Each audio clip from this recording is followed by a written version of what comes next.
Welcome to Educators Podcast. Hi, my name is Swapnil. I work as an intensive care specialist at St. George Hospital in Sydney, and today it's my privilege to have a special guest from Florida Atlantic University, Professor Stuart Goldman. Professor Goldman is a professor of psychiatry at Department of Integral Medical Science and also director of psychiatry residency training program at Charles Schmidt College of Medicine at Florida Atlantic University. He also holds a position of Senior Associate Psychiatry at Boston Children's Hospital. He has conceptualized and implemented a novel concept of education Kanban in his residency program. And it's my great pleasure to welcome Professor Goldman. Welcome, Professor. Hi, I'm delighted to be here. Folks, today we are going to talk about a very special topic, that is education Kanban. And Dr. Goldman is himself has implemented this concept at his institute with a great success. So let me start by asking him a very basic question. What is Kanban and how it was originated? So, I'm a career medical educator. I was the training director in child and adolescent psychiatry at Boston Children's Hospital, and I'm now running a training program at Florida Atlantic University, as well as doing faculty development in different places. And one of the things that always was really challenging for me was how to make assessment and feedback collaborative and constructive as possible, because too often it was seen as adversarial and came too late to be of real use. So the idea was how can you move that forward in clinical contexts?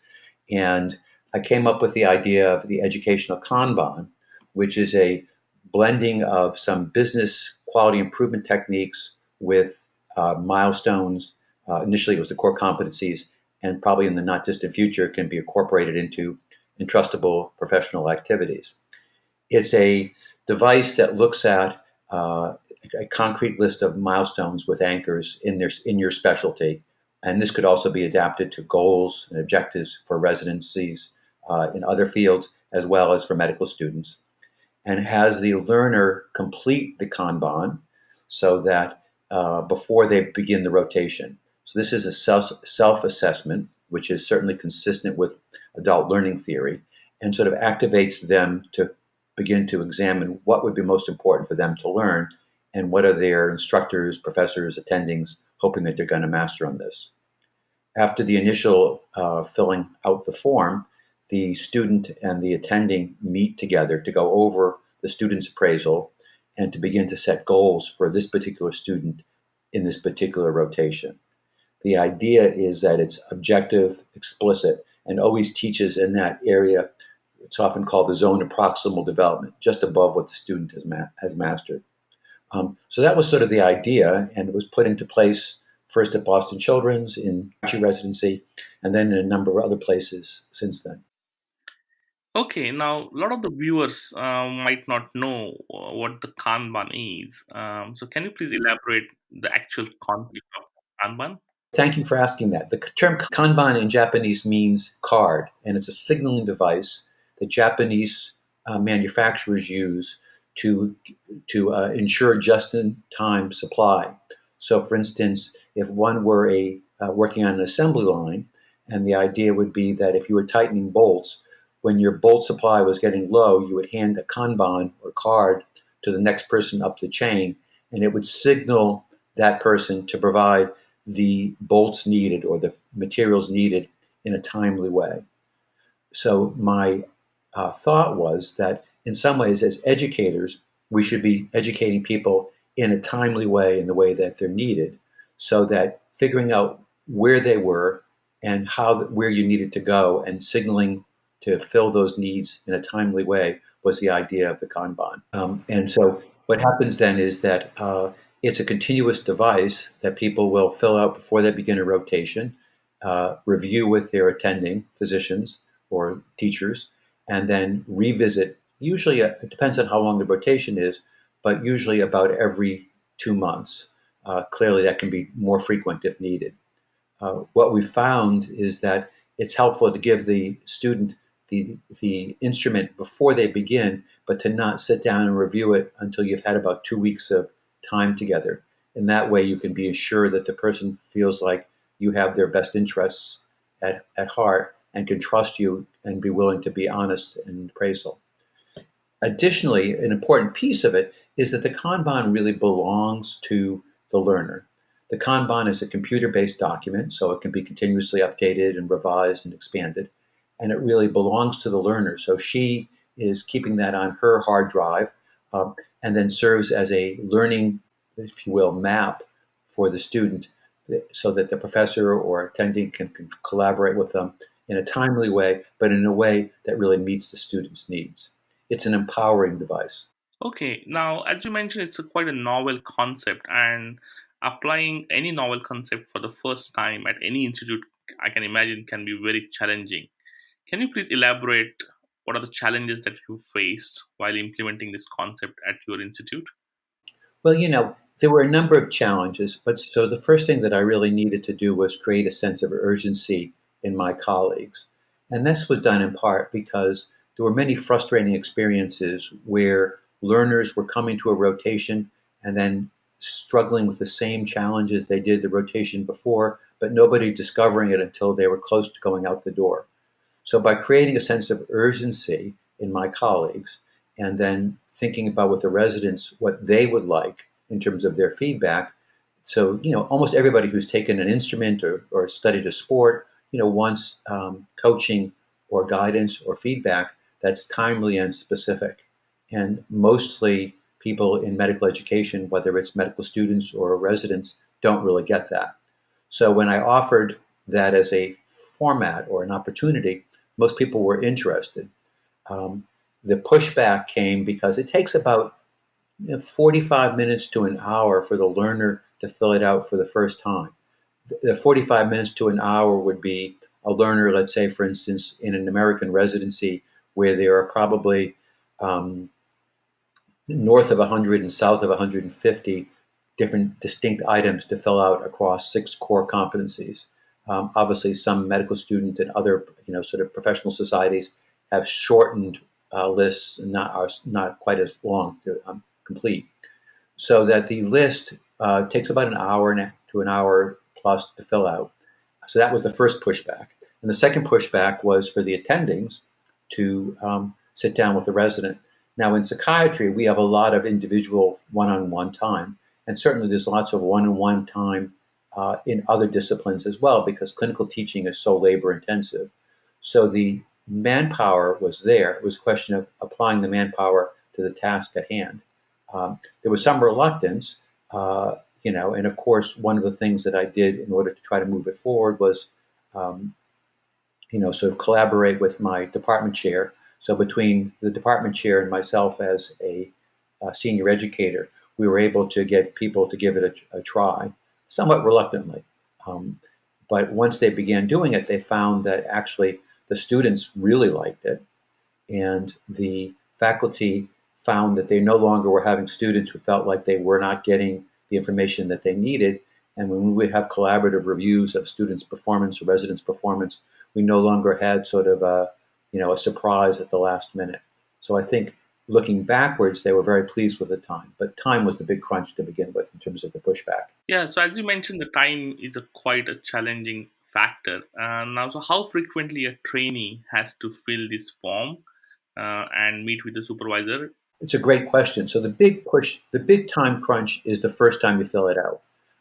And that would be true, let's say, for instance, for a student going on to internal medicine clerkships or beginning a residency or beginning a new part of, working in a new institution. So that piece takes a bit.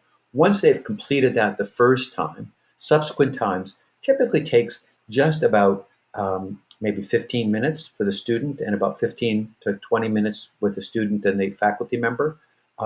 So the initial outlay is a little bit more, but then the follow-up outlay is quite a bit shorter. And typically, let's say if we had a 3-month rotation, we would do it on about 2 weeks into the rotation, about 6 weeks into the rotation, and then at the end of the 12-week period of time. Clearly, if the student was struggling, it would be more often. But in 3 months, it would be maybe 3 times. In a 6-month rotation, it probably would be 5 times. Other than the initial outlay of about an hour, the time is more modest. The other thing that wasn't my intent in designing it as a primary purpose, but a secondary sort of benefit was it actually forces the learner and the faculty member to sit down and take 10 or 15 or 20 or even 25 minutes, which is time that the feedback is specific, it's granular, it's timely, and it's not passing somebody in the hallway and saying good job, which is too often the kind of feedback that faculty provide. I think that's a very important message. Now, do you think that the Kanban and the EPA, which is now the kind of buzzword of this decade, can be integrated? And should Kanban be a part of the routine assessment process? Well, I think the Kanban or parallel device should be. I think that, the idea, I'm going to use an analogy to let's say, I like to play tennis. If I was going to go to improve my tennis game, and we can presume that all of our learners want to improve their game, if somebody were to give you feedback, 6 months into your lessons or 3 months into your lessons, it's not really very helpful. So the idea of offering a device that's explicit, I need help with my serve game, or I need help with my net game, or I need help with any other part of my either game or my studies, and then to identify those, and allow the instructor or the teacher to help you reach those goals in a timely and critical way seems to be sort of a no-brainer. The Kanban is one way of doing this. There could be parallel ways that were equally effective. The idea, and I think all of us as educators hope over the long run, that people will be involved with self-appraisal, honest self-appraisal, and be able to set learning agendas because, as we all know, in medicine, it's a lifelong learning process. And if for a minute you think you're sort of done with your task, you're going to fall behind and eventually become a clinical dinosaur. So that I think the idea of an ongoing feedback during training and developing the sort of personal habits of self-reflection, of granular self-reflection, I think is a real goal to be mastered. Whether that was through the educational Kanban or a parallel, that would really be up to an individual institution. I should sort of add the other thing that happens is that by actually using it in the format that we've developed, it allows people at their sort of review periods, whether it's a clinical competency committee, which is mandated in American residency trainings, or parallels in other trainings. It allows them to have the data at their fingertips that's been collaboratively generated by the resident and the attending. Now, while the device itself resides in the resident's computer, the conversation is carried by the resident and by the attending. And our experience has also been that it helps to detoxify the feedback process. So you're not sort of caught off guard by feedback or by an assessment that hasn't been grounded in direct observation over the course of the weeks and months prior to that. That was a long-winded yes to incorporate it. I think that's a very comprehensive answer. I just kind of sometimes gets nervous about when it gets integrated into assessment process or when the supervisor use that tool as assessment. Because sometimes trainee write a self-reflection, which can be considered as their weakness. And just an example of that was Baba Garba case from the UK. And I think that's where the question was, is it a good idea to be a part of the routine assessment? I think that self-reflection is also helpful. I mean, one of the things about the Kanban device and parallel devices that could be developed that sort of take the same approach is that it's very granular.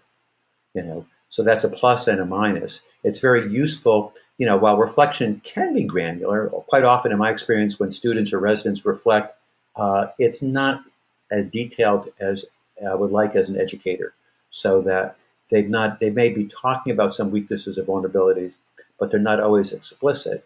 And the thing about the milestones in American medical education at this point is that each of them are anchored, so that we can look at a progress over a period of time, and by having the device, so the Kanban's filled out, and then it becomes a continuous device that's revisited and redated. So they might fill it out on January 7th, and they might fill it out again on February 28th. but it's a running document. And you can see how the Kanban and the anchor points follow over time, so that one can easily map out for the individual learner how she has progressed from a 0 or a level 1, which is the base level, to a 3, 4, or 5, 5 being aspirational in American medical education, to be able to chart their progress. And that it's a way for residents who are struggling to also identify those vulnerabilities and to create a path forward, or if there's real trouble, to demonstrate that we haven't been able to find that path. I just want to push a little bit deeper into that concept. So if there's a struggling trainee, you identify that through the Kanban process. Who comes up with the solution plan? Is it is more of a trainee guided solution? So that's another really good question. So the idea is that the trainee has filled out the Kanban, and then she sits down with the attending and goes through it, and they discuss, yes, this is a little bit this is accurate, this is a little bit of an overestimate, this is an underestimate, and they collaboratively identify those areas that need attention. Then there's a discussion with the learner and the teacher about how are we going to improve the situation, and then that's then documented in the Kanban. So it would be, let's say, for instance, I need to work more on this set of, let's say if it was a procedure-oriented specialties, I've had a limited exposure to putting in central lines, and I'd like to work on doing that. Or in the most recent MACI, they were talking about colonoscopies and surgical training. And, you could identify that the person's not been able to either master or achieve, level of competence with colonoscopies. And you could plot out a course to how to pursue, sort of, I'm going to call it not quite remediation, but at least repair for, the deficit that's been identified, so that it gives you a roadmap forward.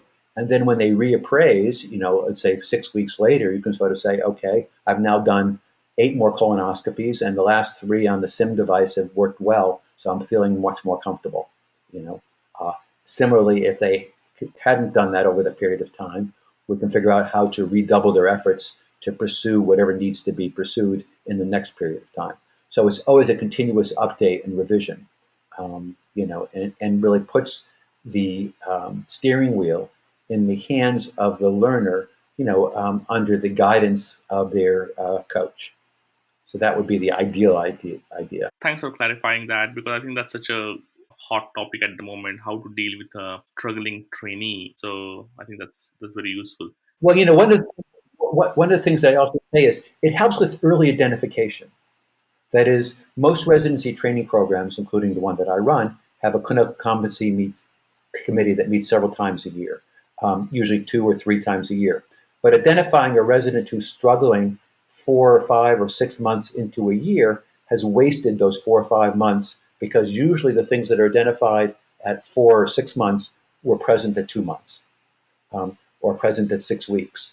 So this allows early identification and repair, as opposed to, oh my gosh, we didn't really cover this and we need to go back and do this. So the timeliness is really a critical part. And I think that's part of the idea, is that people who are struggling can sort of be identified early. And similarly, people who are, doing really well and already have some level of mastery can spend their energies and times taking it to the next level, rather than working on a more base level that might be the common denominator for the learners at hand.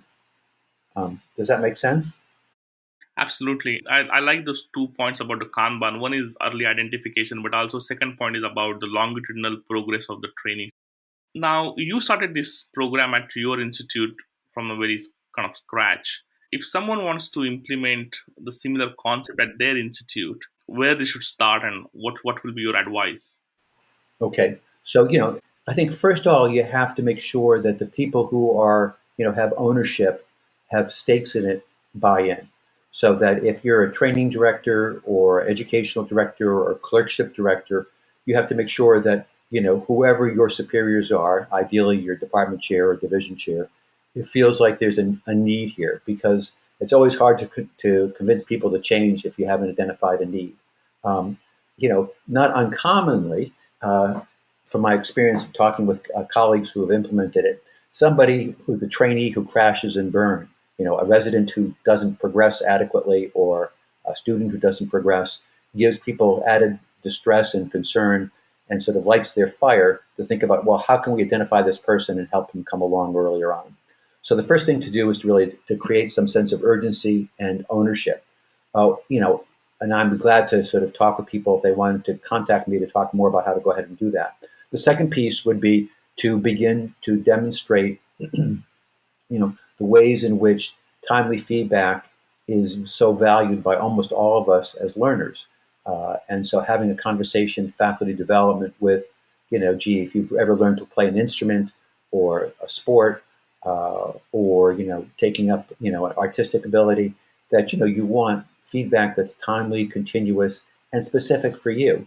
And so that I think most people will buy into that. Similarly, I would have a meeting with the learners, whether it's medical students or residents, about the same thing. That is, what would you like in the ideal feedback situation? How would you most like to get the feedback that you'd like to have? And everybody, I can tell this from experience, sort of says timely and specific and kind. Nobody wants anybody to be mean or be sort of sadistic. So those things are always characteristics, and then begin to show them what it looks like. And since, let's say, for instance, in the United States, there are, 6 core competencies and very extensive milestones to even do a sort of a pilot. So let's try a portion of it. Let's just try the, sort of medical knowledge piece of it, for instance, or the professionalism piece, and begin to go ahead and graph out just one section so they can sort of, if you will, have a trial run, almost a proof of concept. And then after that, you have some buy-in, and then you can move to the full document. So that's been my experience. The other piece is really to give people a background for, our faculty in adult learning theory, so that they can appreciate that, the way adults learn is that you have to help them identify their goals, but they have to be partially or significantly responsible for that, and that kind of learning sort of takes people to a much greater level of mastery. So that's the kind of thing, giving them the theoretical framework, creating a sense of need, proof of concept with a trial, and then full implementation would be my recommendation. I think that's such a great advice. And can you please suggest some of the articles that every budding educator should read before they dive into this concept? Well, I think that one of my favorite articles as a medical educator is chapter 6 in 5 Perspectives on Teaching. Dan Pratt who's a colleague at Macy, is the author, but the author of the chapter is a man named Rick Arsenault, Arseaneau, and it's a developmental perspective on learning. And I think that I found as a career educator that's been sort of one of my go-to articles, and when I've referred people to it, they found it very helpful. Of course, if people want to look at the article describing the educational Kanban in more detail, it's available through Academic Medicine with me as the lead author, Stuart Goldman. So those would be 2, talking about the Kanban in the specific and the developmental perspectives article by Arsenault in the broad. Okay. And someone wants to contact you or want to ask more questions about this concept. What's your best contact details? Yeah, probably electronically through my professional email, which was Goldman, Goldmans, Goldman S, at health.fau.edu. So Goldman S at health.fau.edu. And I'd be delighted to either respond electronically or set up a phone conversation. It's something that I feel passionate about. And, I see part of my role, I'm a senior educator at this point, to try to promote the educational careers and excellence across many domains for my colleagues. So I'd be glad to have them contact me. Thanks for that. And one more last important question. What's your advice for budding educators? Well, I think 2 pieces of advice, and I think it's a great question. One of my mentors said to me that great educators make their students brave.